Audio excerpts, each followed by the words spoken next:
I was talking to somebody, and we were talking about we was talking about a lot of things, but one of the things we were talking about is how when we watched the Turki Alalshikh interview where he talked about, you know, tune-up fights ruin boxing and all that other stuff, he said something that I think a lot of people glazed over, and I don't even know why. But he talked about Al Haymon. And if you guys know, I did a video talking about Al Haymon has a little bit less than a year left to make something shake from the tree, because the deal that he has now, they won't be renewing, because they're going to put all their energy into what Turki Alalshikh and Dana White is doing over there. So they wasn't going to be renewing with Premier Boxing Champions. So that leaves Al Haymon out in the cold. Once again, it's one of those things that should be talked about, or at least somebody should have brought it up in boxing, but we don't. So Turki Alalshikh goes on to say that regardless of what people saying, like, there's no problem between me and Al Haymon and stuff like that, which I found kind of odd, because nobody really talked about it but me, and I'll be the one that pinned it as Turki Alalshikh fucked over Al Haymon. He fucked Al Haymon out of his deal, because now they don't want to renew with him, and they going with Turki Alalshikh. You know, so that's basically what my video was about. I haven't seen anybody really saying that Turki did anything to Al Haymon but me. But nonetheless, what he said was, we are now working with PBC and we have all their fighters. Now, I zero in on that. Not just that we're working with them, but we have all their fighters. So that means that, and literally what he said, they have all their fighters. And the reason why I don't have to doubt it, the reason why I don't have to dig, the reason why I don't have to look into it beyond what he's saying, is because it makes all the sense in the world. Because, like I said, in about a year, or probably a little bit less than a year, Al Haymon ain't gonna have no place to put these guys on. He don't have no funding to create the fights, and he not gonna have a platform or streaming service to even show the fights. So he's gonna be totally out in the wind. So it makes 100% sense that PBC fighters would go over there with Turki Alalshikh. Now, what I think might become a problem is that the formula that the PBC fighters have been running off of might not be the same for Turki Alalshikh, because Turki Alalshikh, meaning these guys are not conditioned to fight like that. Like, that's one thing I can say that I noticed about the PBC, is that the hunger disappears over there and the love of the fame takes over. Like, the Mayweather persona has saturated and fucked up the atmosphere of PBC, I think. But with that being said, having all their fighters and stuff, the reason why I bring it up is because I said that David Benavidez might be PBC and Al Haymon's ace in the hole, because I'm looking at things down the line. And he asked me, what do I mean? I was like, if you look at it, David's still young enough. The atmosphere is clearing up for somebody like him to really start to shine. And he has the potential to have a dual fan base.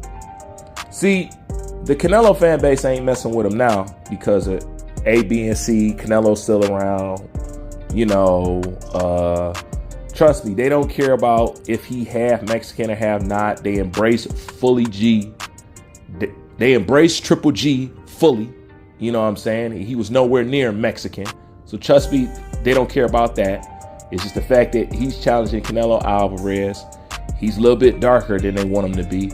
And he signed with Al Haymon. Those are all the things that they can't stand. But it's gonna come a point where they realize that Canelo can't be here forever. Canelo will eventually become a person that can only get fights because people want his name on their resume, if he even fights that long, you know? So it'll come a time where all eyes will be on David Benavidez. And David Benavidez, the thing about David Benavidez is he can survive outside the Canelo fan base the same way other fighters have to. You know what I'm saying? As a Latino fighter, he can actually survive outside of that because he's not just liked because he's Latino, like most Latino fighters are. He's liked because people see what he really is. There's no facade here. Okay? Everybody else got to be dressed up to a certain degree, overhyped to a certain degree. They got to hurry up and usher them a little artificial belt. You got Latin fighters that's been pro, I don't know how long, and ain't touched the title, ain't trying to go near a title, and don't want a fucking title. All right, so that show you what time that they on. So the only thing that they can have left as a shining light as far as the Latino representation is David Benavidez. But they still gonna give him a hard time and say that they ain't gonna fuck with him. This is where the dual fan base is gonna kick in. Because the truth of the matter is, a lot of black fight fans like David Benavidez. A lot of black fight fans like Mexican fighters in general. This is the whole back and forth for the beef thing. It's stupid and it's just on their end. They even know that and still be hating. But nonetheless, one thing they gonna notice is, especially after seeing David get embraced like the way that he is, and he's going to by black fight fans, that's when the Canelo fans is gonna come in, because they just can't have you getting that love from all them black fans over there without running to hurry up and come claim you. Now, black fight fans ain't gonna drop David Benavidez because of that. David Benavidez is still gonna be good. All they gonna do is come home and start fucking with somebody that they should have started fucking with in the beginning, but didn't want to. But they gonna see that they're left with nothing else. And one thing that they don't want to see or feel like, because they think on this low minuscule level, we think in boxing, they think in something else. They don't want him to get all that praise and get all that love from the black fight fans, because they're going to want to use David as an example of some type of Latino supremacy. You know, they act just like their daddy. You know, the gringo. They act just like him. You know, so they're going to want to use him for that, because they're not going to have nobody.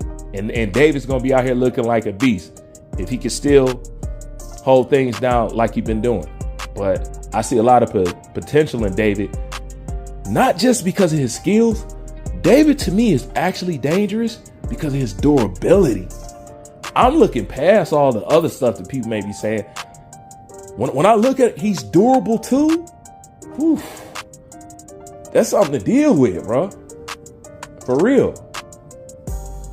But that's going to give him that dual fan base. Plus, I'm pretty sure there'll be some Latino just going to be messing with him in general. That's outside the Mexican Latino diaspora. You know what I'm saying? Just any other Latino.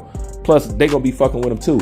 So he's going to be, now, if you listen to what I'm saying and I'm painting a picture, so he's going to be the most commercial Latino that they're going to have in boxing. That's why I say it's stupid not to get behind them, but it's going to be interesting to watch them play fake and have to do it in the end. So that's why I said David Benavidez might be PBC and Al Haymon's ace in the hole, because he can become, the landscape is clearing up for something like that. Who else can replace Canelo? Who else? Hey, listen, and you need to have that slot filled. Boxing eats a lot off of that Canelo slot. Not just because it's Canelo, but having a dominant Latino champion, blah, blah, blah, blah, blah. Boxing eats off that a lot. Somebody has to step into that. But who could actually hold it? Who? Anybody that you could say is too early in their career to think that they could be anything. And anybody who's been boxing ain't about nothing that you have seen thus far. Like I said, who? They can talk all that shit, but who? Who do they got? So they be hating because to them, when they look over there at the black lineup, y'all got a whole bunch of fighters that could be that could be a whole bunch of things. Y'all just ain't got a Canelo. You know what I'm saying? A lot of fighters on the black side of things can be dominant and hold a lot of titles. They don't have that unless it's artificial. So you get where this is why they don't want to discipline that drug thing. Because listen, if they need drugs to compete, we need to access the Latino revenue stream that comes with boxing. We can't just have the best and the most dominant, blah, blah, blah, be black, because this sport is mostly Latino, at least as far as in the flesh. Okay? So that's a big market in boxing that they can't afford to lose. They need some type of representation there. And that's David.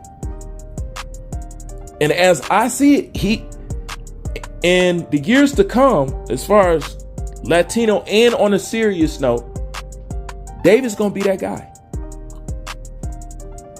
Yep.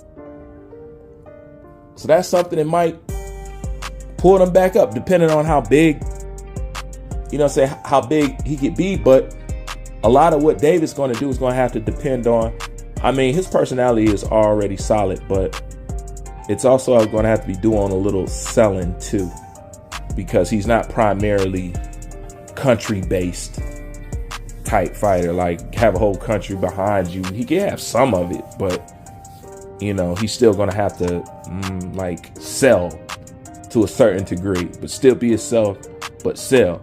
But if he can do it and make the right fights and look this and say the right thing in front of the mic and be dominant and all that other stuff and have that dual fan base, he'd be the one.